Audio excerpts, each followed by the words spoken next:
kasih saudara pengacara majlis. Bismillahirrahmanirrahim. Alhamdulillahi rabbil alamin, wassalatu wassalamu ala asyrafil anbiya'i wal mursalin wa ala alihi wa sahbihi ajma'in. Assalamualaikum warahmatullahi wabarakatuh. Salam sejahtera dan selamat petang. Yang bahagia Datuk Seri Ahmad Faizal bin Datuk Haji Azumu, Timbalan Presiden Bersatu dan Timbalan Pengurusi Perikatan Nasional, Yang Berhormat Datuk Idris bin Ahmad, Naib Presiden PAS, mewakili Yang Berhormat Tan Sri Datuk Seri Tuan Guru Haji Hadi Awang, Timbalan Pengurusi Perikatan Nasional dan Presiden PAS,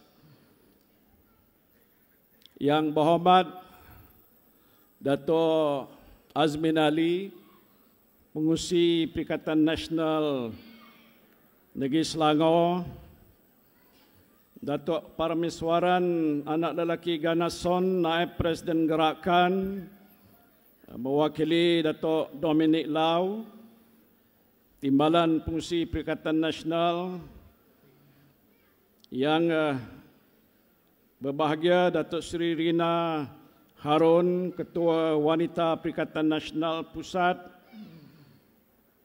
yang berhormat Ustaz Ahmad Fadli Syari, Ketua Pemuda Perikatan Nasional Pusat, Yang Berhormat Datuk Abdul Rashid bin Ash'ari, Ketua Badan Pimpinan Bersatu Negeri Selangor, Yang Berhormat Datuk Dr. Ahmad Yunus bin Khairi, Pesuruhjaya PAS Selangor, Datuk David Ang Chin Tat, Pengurusi Gerakan Selangor, Barisan Pimpinan-Pimpinan Perikatan Nasional yang hadir pada hari ini, dan para peserta konvensyen yang saya hormati sekalian.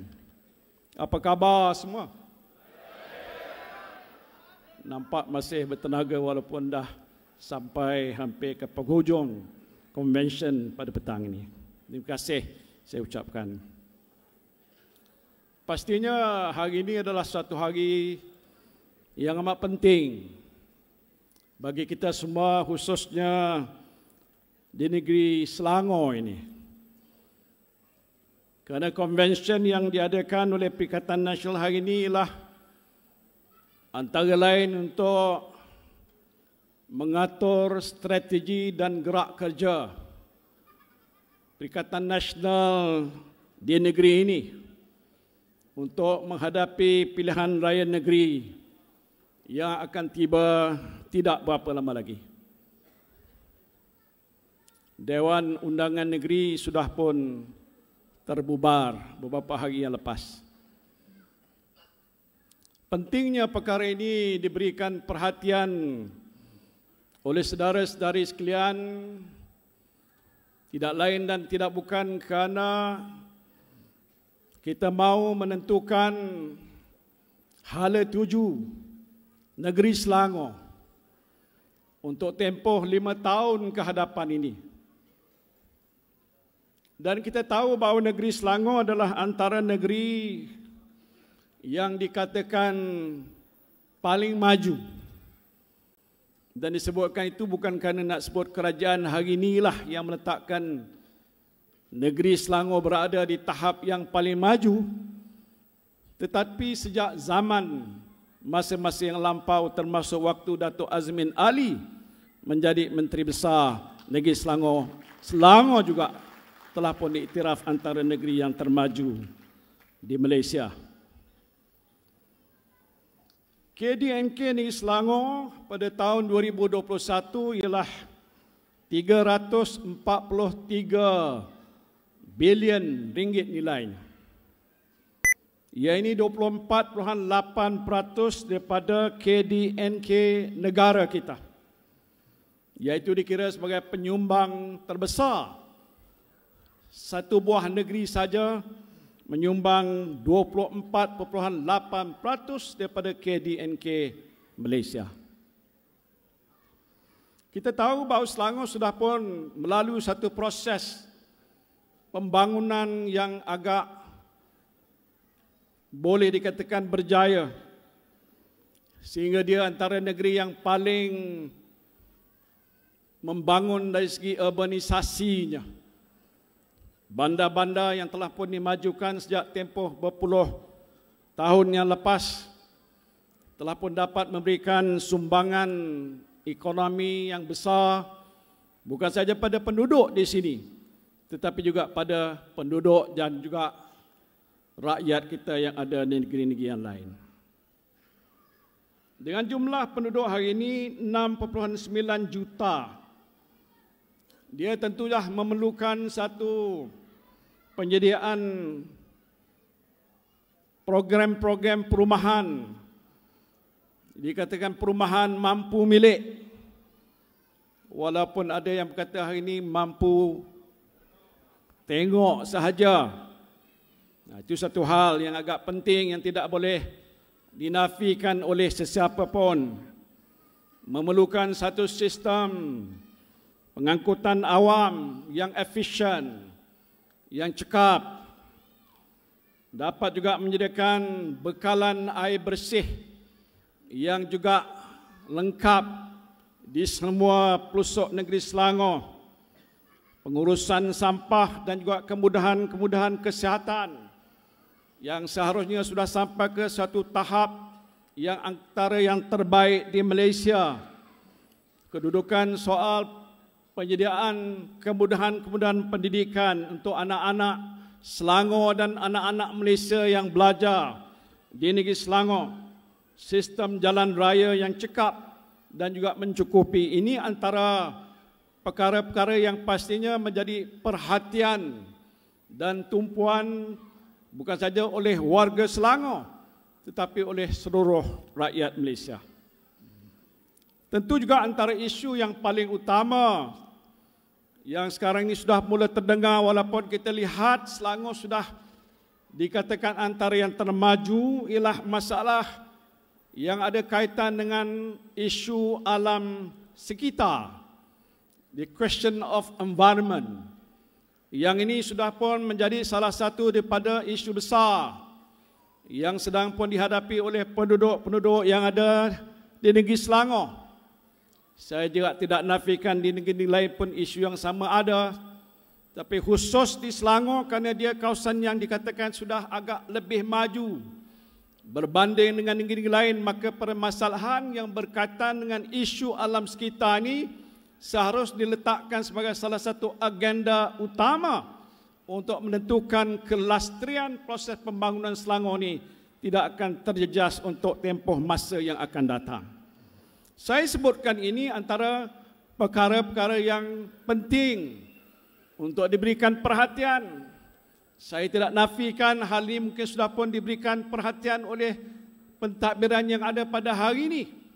Tetapi pastinya untuk tempoh 5 tahun ke hadapan, Selangor harus membangun bukan saja pusat pertumbuhan negara, tapi menyumbang sumbangan yang jauh lagi besar daripada 24.8% KDN&K yang saya sebutkan awal tadi. Which basically mean, walaupun sudah maju, tapi perancangan masa depan yang nak dilaksanakan oleh kerajaan yang dipilih oleh rakyat ini, mestilah kerajaan yang berupaya, yang bijaksana, yang ada pengalaman, yang berani, yang tegas, yang bisa menguruskan soal-soal dana negeri secara bijaksana supaya Selangor akan menjadi sebuah negeri yang lebih maju, malahan termaju untuk tempoh 5 tahun ke hadapan, mudah-mudahan di bawah pentadbiran Kerajaan Perikatan Nasional yang kita sama-sama dokong pada hari ini. Saya tak payah nak kempen dengan saudara. Nak apa-apa, ini jentera. Malam ni kita bercakap. Tapi nak memperingatkan kenapa ini penting. Sekarang ini dia bukan di bawah tadbiran Perikatan Nasional. Tapi tinjauan-tinjauan yang sudah pun kita mulakan sejak PRU yang baru berlalu beberapa bulan yang lampau menunjukkan satu pertanda malahan lebih daripada petanda gelombang kebangkitan rakyat Selangor yang dicerminkan juga sebagai kebangkitan rakyat Malaysia untuk bangkit dan bangun menegakkan sebuah kerajaan baru di peringkat nasional, apalagi penting di peringkat 6 buah negeri yang berhadapan pilihan gaya dalam tempoh yang terdekat ini, iaitu kerajaan Perikatan Nasional kita. Yang penting juga kita menekankan soal affordable living. Soal pokoknya bukan setakat nak hidup, tapi hidup dalam keadaan yang lebih selesa, dalam keadaan yang lebih baik. Ini soal proses perbandaran yang sedang pun pesat berlaku di negeri Selangor ini. Telah antara lain juga berhadapan dengan satu faktor yang tidak boleh dinafikan oleh sesiapa pun, iaitu soal peningkatan kos sara hidup, tekanan hidup yang lebih mencabar, yang telah pun memberikan kesan yang besar kepada tahap kemajuan dan keselesaan hidup rakyat di Selangor ini. Hasil kajian yang telah pun dibuat, 60% penduduk negeri Selangor mengatakan bebanan kos sara hidup dan juga soal inflasi ini telah merupakan masalah utama yang mereka hadapi. Betulkah? Orang Selangor, betul lah. Yang ini juga bukan saja soal Selangor. Kalau diperluaskan dalam konteks nasional, hampir seluruh negara, dalam survei dan kajian yang dibuat oleh badan-badan, orang kata think tank, malahan saya fikir kerajaan pun kalau dia umumkan tak dapat menafikan antara perkara yang paling besar yang sedang hadapi oleh rakyat jelata hari ini ialah masalah kos sara hidup, kos inflasi, masalah inflasi yang meningkat, peningkatan harga barang-barang ini dicakapkan di mana-mana saja.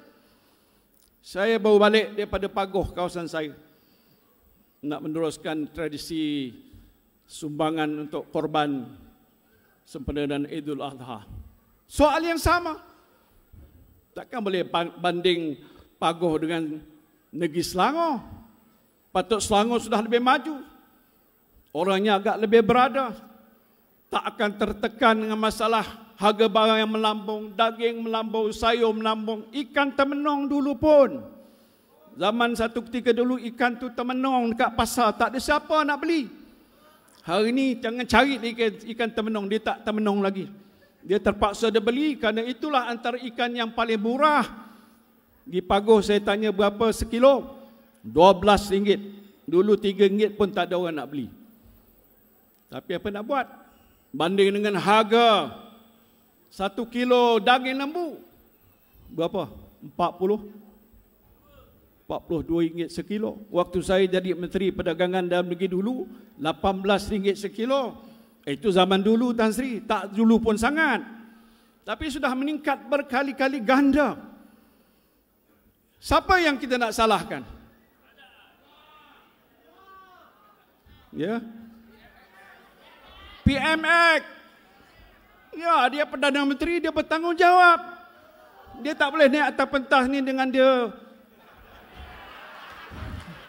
Saya tak boleh buat itu, nanti orang kata, Muhyiddin pun nak ikut macam Anwar. Dia tahu bahawa ini masalah yang berat yang dihadapi oleh rakyat. Lebih lagi di Selangor. Walaupun Selangor pendapatan per kapita agaknya antara yang tertinggi, tapi hidup dalam bandar, pengangkutan mahal, teksi mahal, Grab mahal, bahan makan mahal. Walaupun pendapatan mungkin 5,000 sebulan, tak mungkin boleh setanding kalau di Pagoh orang tu dapat 2 ke 3,000 sebulan. Betul tak? Betul. So this is a problem. Saya nak sebutkan sini mengolah mukadimah ni. Ini baru mukadimah.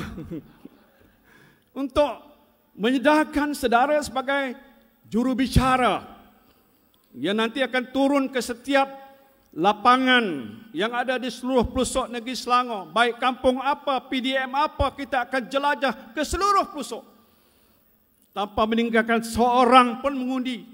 Tidak kita sapa dan santun mereka.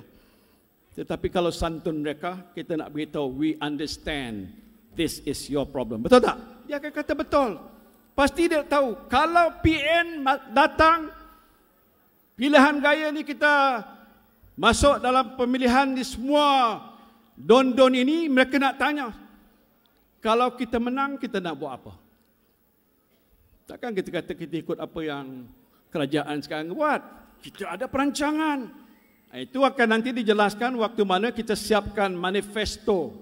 Tuan Azmin dekat nak siap Datuk Radhi pun ada yang menjadi penyelaras untuk melihat what is in store for Selangor folks, baik yang ada di kampung ataupun di pinggiran bandar ataupun di bandar hatta sekalipun. Setiap mereka ni menunggu sahaja. Kalaulah kita diberikan kuasa untuk mentadbirkan dan mengurus di Selangor, apakah yang kita akan buat?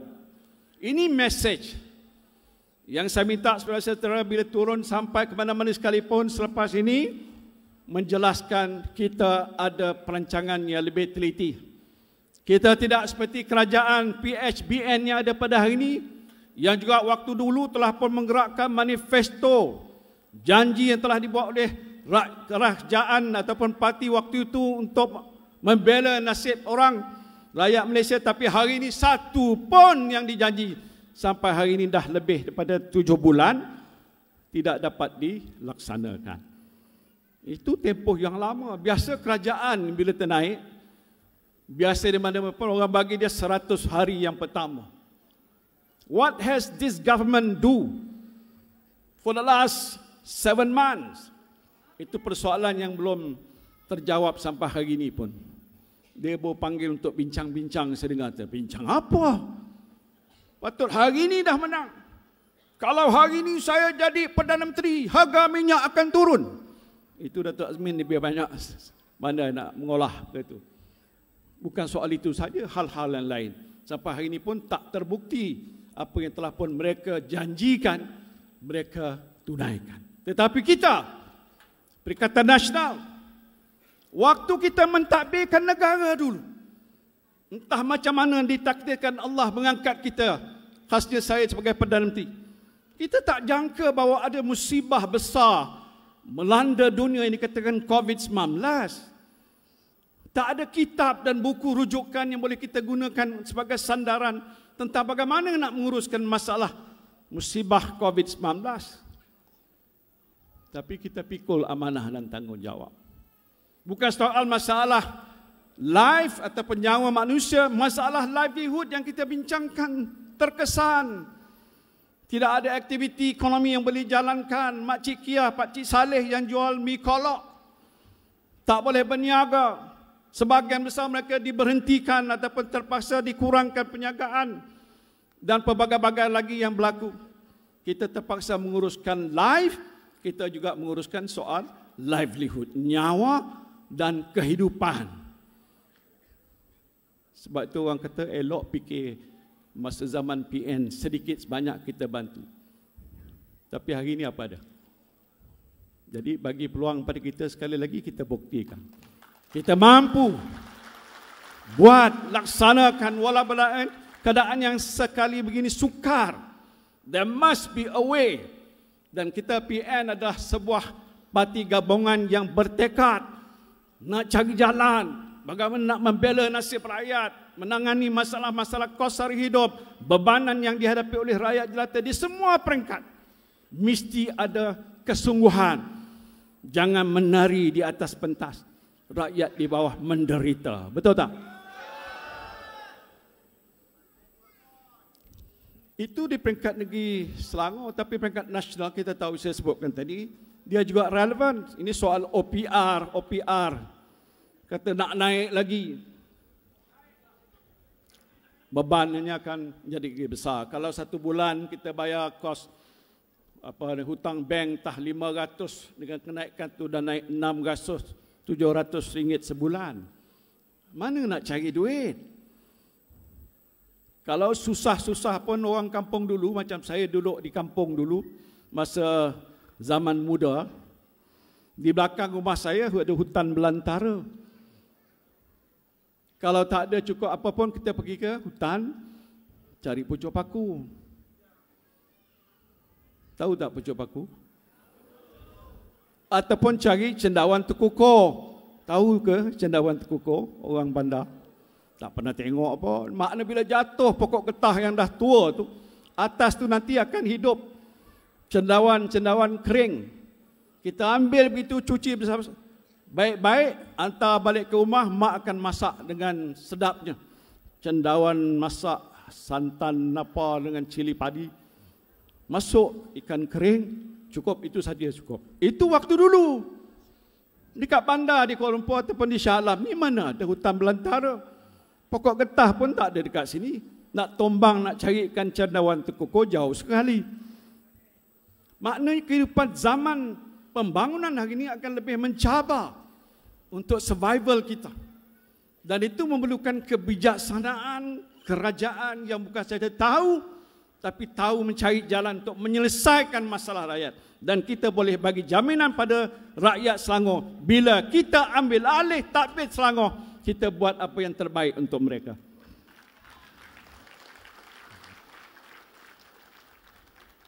Masalah sekarang ni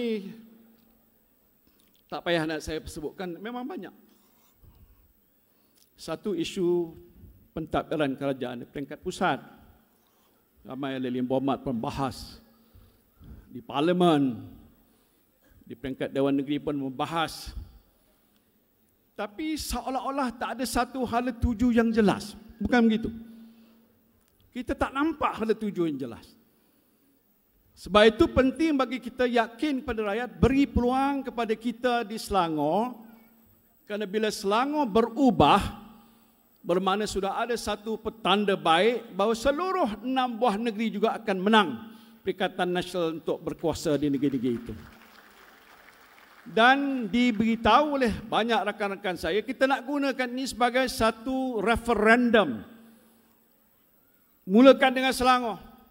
Referendum di Selangor, dan kalau di Selangor rakyat memberikan sokongan yang padu pada kita dan kita menang, negeri-negeri lain pun kita akan sapu bersih semua kursi yang kita tandingi, insya-Allah. Boleh ya? Sebab itu soal apa matlamat kita. Where are we heading? Nak maklum pada rakyat ini cita-cita dan tekad dan azam kita yang kita akan tunjukkan dalam bentuk manifesto yang akan dilancarkan mungkin apabila siap dalam tempoh seminggu dua ini, dalam waktu kita berkempen menjelaskan satu persatu apa yang kita akan laksanakan. Jadi oleh itu, apa tanggungjawab kita? Saya fikir mungkin yang berbicara lebih awal di sini telah pun menjelaskan apa tugas dan tanggungjawab yang saya kira mesti kita pikul dengan nawa itu. Yang jelas bahawa kita nak ambil kesempatan yang mungkin antara tempoh masa yang terbaik, zaman kini, waktu saat ini. This is the best of time. Pasal apa?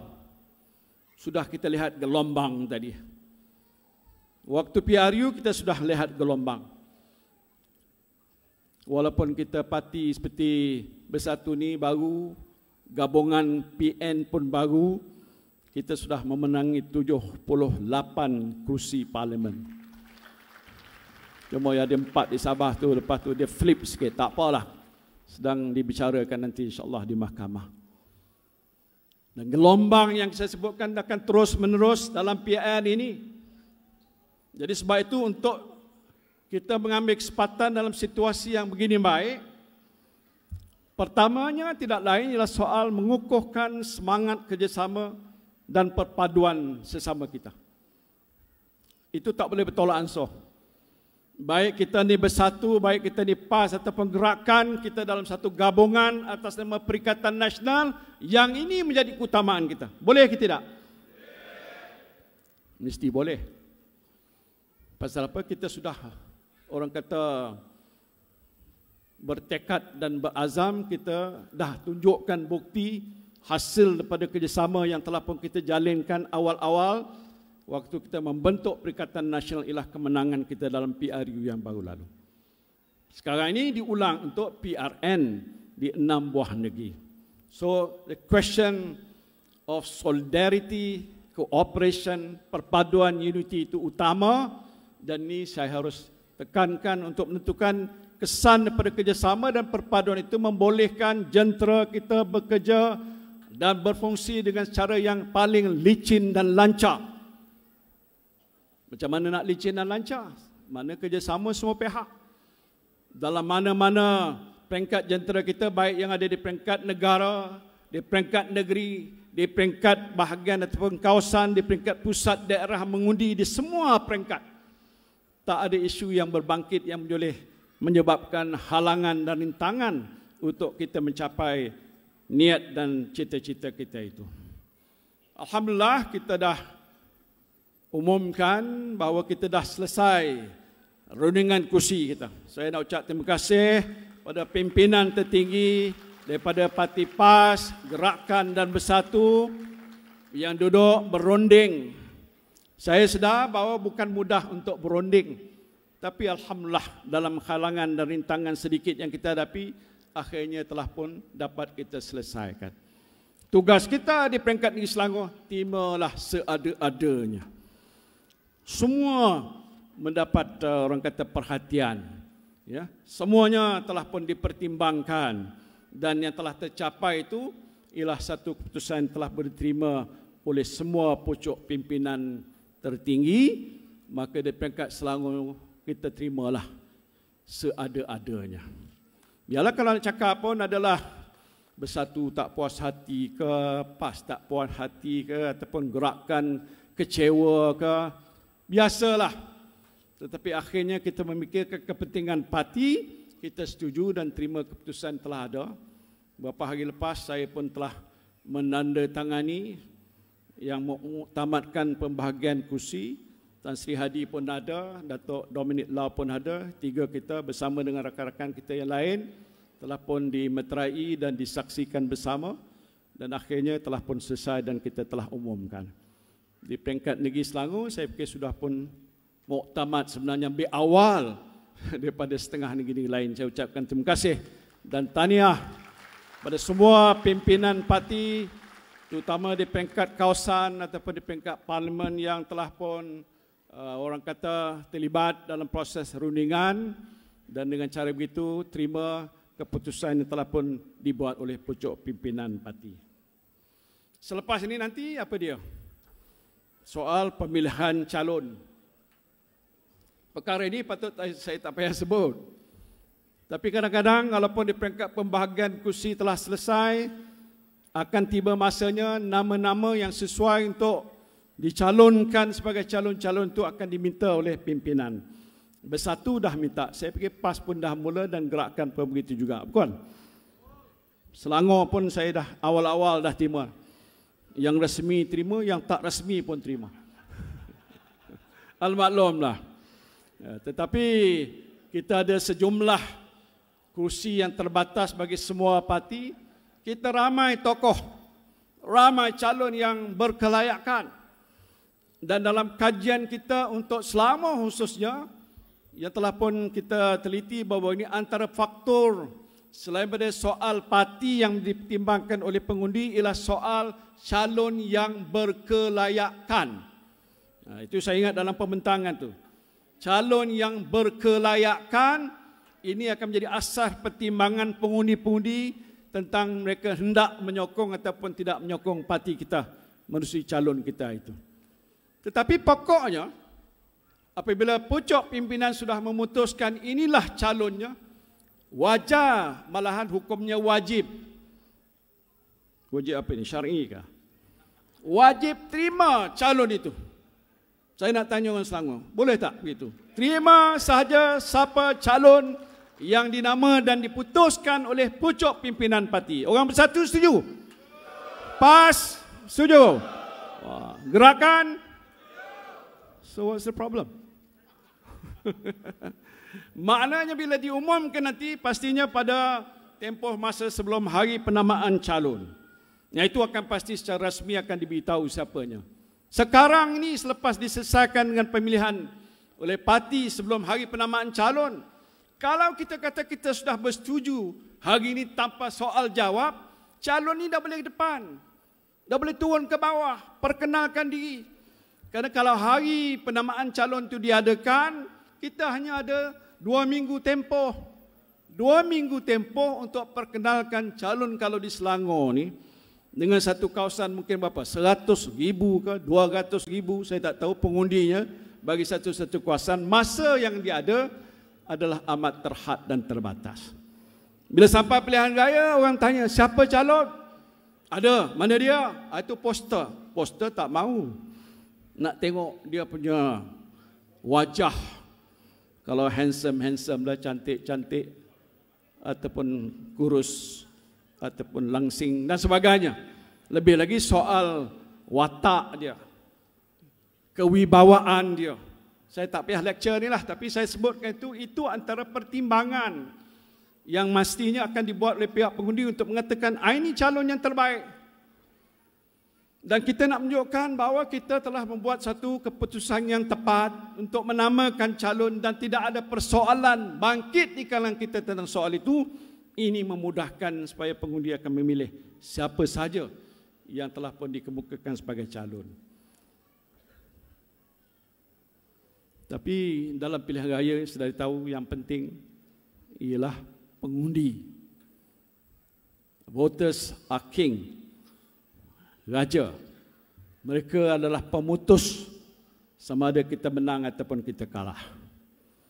Sebab itu menyantun pengundi tanggungjawab kita. Dan bukan santun dan tanya apa khabar, tapi nak mengetahui apakah sikap pengundi yang kita temui. Sebab itu ada sistem culaan. Bukan begitu? Bukan sulaan. Kalau cerita sula itu cerita mahsuri, dilangkaui. Culaan atau mengetahui sikap pengundi. Saudara tahu di bawah tanggungjawab saudara ada 47 pusat daerah mengundi. Pecahan 47 ada saluran-saluran bilangan pengundi Melayu, Cina, India. Dan lain-lain pun saudara sudah tahu pecahan-pecahan itu. Kalau di situ semua sekali 47 PDM menyebelahkan pengundi sebanyak katalah 100,000 orang, sewajarnya kita dah kenal pasti 100,000 orang secara head count. Mana satu persatu. Siapa nak buat? Siapa nak buat? Kamu lah yang nak buat. Boleh ke buat? Boleh buat? Berapa jumlah pengundi di Selangor?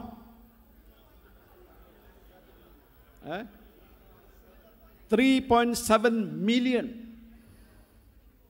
Now, if you say you can do it, thank you. Tapi nak cakap benar ya. Kalau saudara hari ini sudah mula kerja dan dapat berjumpa dengan 3.7 juta pengundi tanda, menyantuni mereka dan bertanya khabar dan dapat gerak-geri dan tutur bahasa dan gerak badan mereka, kita dah tahu dah dia memang orang PN. Masuk dalam rekod. Dan tiap-tiap pusat daerah mengundi itu telah pun kita harungi semua kawasan yang ada, bandar, luar bandar dan pinggiran bandar. Semua telah pun kita lakukan sebelum hari penamaan calon. Kalau sebelum hari penamaan calon saya datang sekali lagi ke sini, saya tanya, Selangor menang tidak? Selangor menang tidak?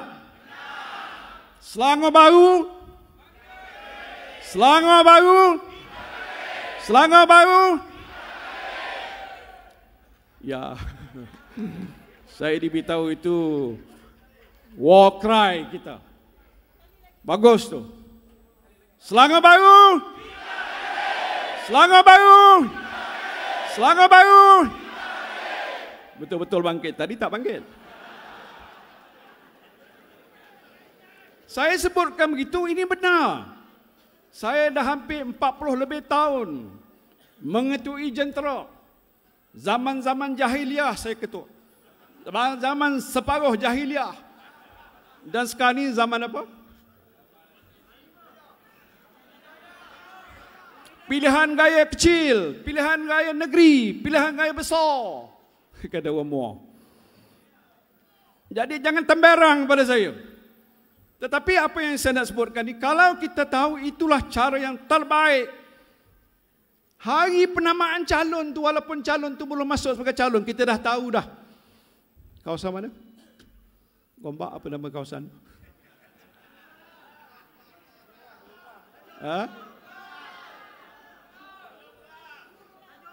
Ulu Kelang. Ya, saya tahu banyak don. Saya tak nak minta maaf, jangan salah faham. Saya sebutkan baru duduk dengan Tuan Azmin tadi. Jadi ingat sikitlah setengah-setengah kawasan tu.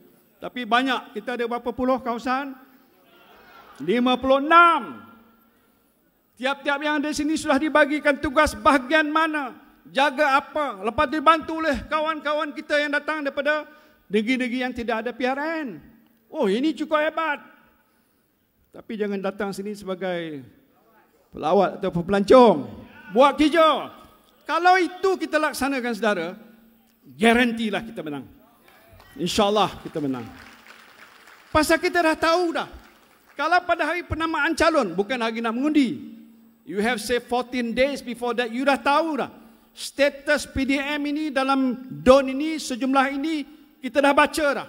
Itu hari belum mengundi lagi. Ada 14 hari. Saya nak cabar saudara buat begitu. Jangan tunggu hari dah bubar parlimen ni, lepas tu hari penamaan calon baru nak mula kerja. Sekarang kita mulakan. Baca setiap satu daftar pemilih yang ada di kawasan itu, Melayu, Cina, India. Senang aja. Saya kata senang, pasal saya tak payah buat kerja. Pergi rumah mereka, ketok pintu mereka.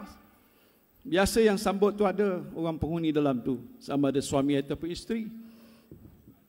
Kalau dia tak buka pintu, ketuk 10 kali, Datuk Rina, dia yang jadi julaan ni. Tak buka-buka pada ada. Pasal apa dia tengok kita datang pakai baju biru. Dia nak tunggu yang pakai baju merah hal sana tu. Itu kita dah tahu sikap dia. Tapi jangan salah. Pertimbangan seolah-olah kali pertama begitu. Saya ingat waktu saya menghadapi PRN di Kedah satu ketika dulu. Waktu zaman dahulu. Ada satu kawasan yang dinamakan Pusat Daerah Mengundi Kubur Panjang. Saya ingat pasal nama kubur tu. Dekat mana kawasan Parlimen mana Pendang. Mana ahli Parlimen Pendang.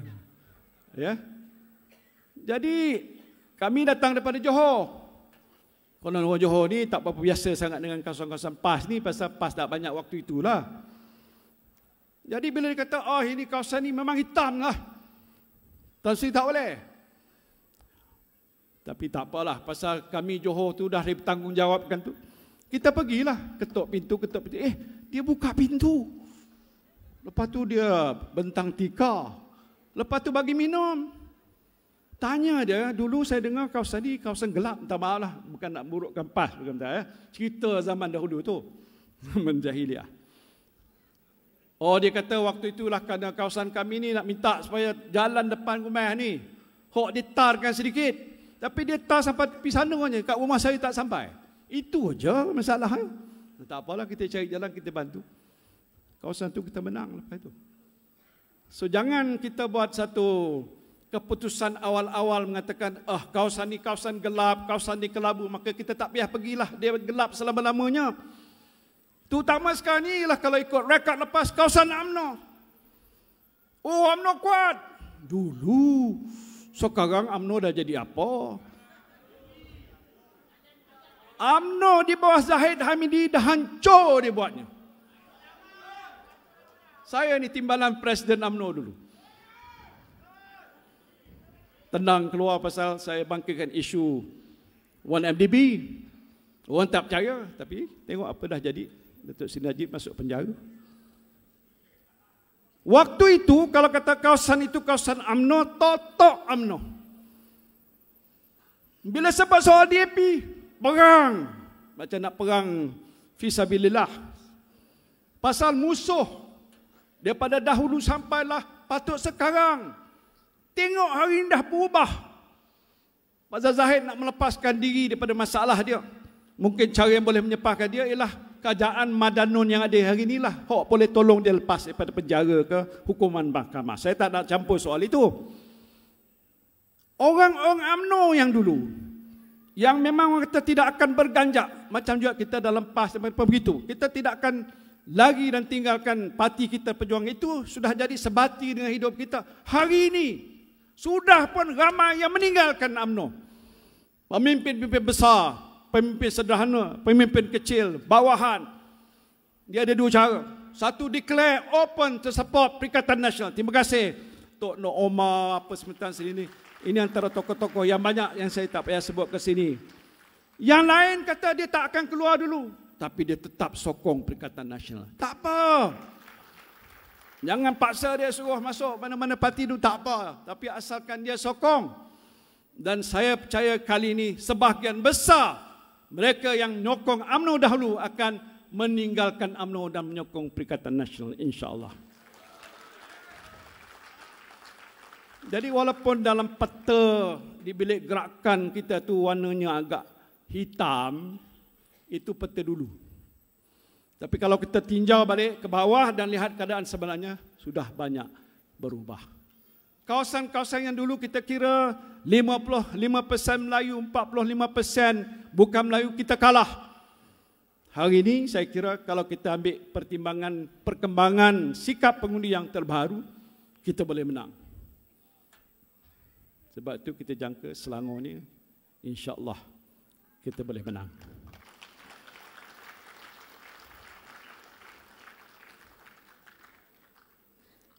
Saya fikir tak payah saya jelaskan masalah yang dihadapi oleh negara, kebobrokan pimpinan Perikatan Nasional, Barisan Nasional yang kita tahu tak berupaya. Dengar tiap hari kenyataan oleh pemimpin UMNO, hari ini ditemplak oleh DAP, suruh tinggalkan UMNO dan nakkan supaya kerajaan PH boleh menang bentuk kerajaan sendiri. Boleh ke? Dan orang-orang ini telah mengutuk UMNO, disambut oleh UMNO dan mengutuk DAP. Saya fikir it's just a question of time. Tempoh masa mungkin dalam PRN ini runtuh hubungan kononnya kerjasama yang telah terjalin dalam PHBN itu tak akan kekal abadi. Dan bila itu berlaku, maka PN sudah berupaya untuk mencapai kemenangan besar dalam PRN ini. Saudara. Tadi siapa Tony Poa kata ini pakatan korup. Dia dok mengata kawan dia. Dicabar oleh pemimpin UMNO yang lain, kata suruh dia keluar, tinggalkan itu. Macam mana nak kata kerajaan perpaduan? Mungkin takrif perpaduan di sebelah sana itu berbeza dengan takrif kita. Oh, tafsir dia dengan kita itu tak sama. Tapi perpaduan, unity. But the question is whether there is real unity. Bila tidak ada perpaduan, keadaan yang ada hari ini agak kucar-kacir kerana tidak ada kata sepakat. Lihat zahir saja. Wabi ada kat sini. Dalam parlimen kita lihat muka-muka di sebelah sana tu sedih saja. Yang jadi menteri daripada UMNO pun sedih saja. Orang kalau gembira kan, kita tanya nak jawab pun antara ya dan tidak aja, pasal jiwa dia tak ada kat situ. Ini bukan dikehendaki. UMNO tak harus bersama dengan DAP sekarang. UMNO sudah jadi sebahagian PH bersama dengan DAP dan sebagainya. Dah habis rosak. Tak tahu siapa nak menyelamatkan UMNO. Tapi tak apa. PN dah ada. PAS Bersatu dan Gerakan sudah membentuk satu bentuk perjuangan yang boleh menggantikan mereka yang terdahulu. Kerana kita mempunyai pendirian sikap perjuangan kita yang baik. Kita ambil kira soal kepentingan negara, kepentingan rakyat diutamakan. Ini langkah-langkah yang telah pun kita tunjukkan walaupun dalam tempoh yang singkat. Tapi insya-Allah untuk ke depan 5 tahun yang akan datang, 6 buah negeri yang kita harap boleh menang ini akan berjaya kita majukan sebagai negeri-negeri yang berjaya. Jadi saya tak perlu nak sambung panjang sangat. Dah 6.30, saya cuma nak menyatakan harapan saudara-saudara di sini telah pun bertekad dan berazam untuk menentukan kemenangan kita. Tempoh hari yang ada di hadapan adalah terhad dan terbatas, tidak banyak lagi. Jadi bekerjalah bersungguh-sungguh InsyaAllah dengan kerjasama dan perpaduan yang kita jalin ini, maka kita boleh dapat memenangkan Perikatan Nasional di negeri Selangor ini insyaAllah. Jadi saudara-saudara sekalian, saya dah ucap terima kasih dan tahniah pada jawatan kuasa yang menguruskan convention ini. Katanya daripada jam 2 petang sampai ke sekarang banyak yang sudah pun dibincang. Diharap itu akan menjadi keputusan dan pendirian kita, dan mudah-mudahan dengan cara itu kita dapat menentukan kemenangan Perikatan Nasional di Selangornya. Selangor! Selangor baru! Selangor baru! Selangor baru! Perikatan! Perikatan! Perikatan! PN! PN! PN! Takbir! Terima kasih. Assalamualaikum warahmatullahi wabarakatuh. Demikian ucapan Tan Sri Pengerusi. Mohon Yang Berhormat Tan Sri kekal berada di atas pentas.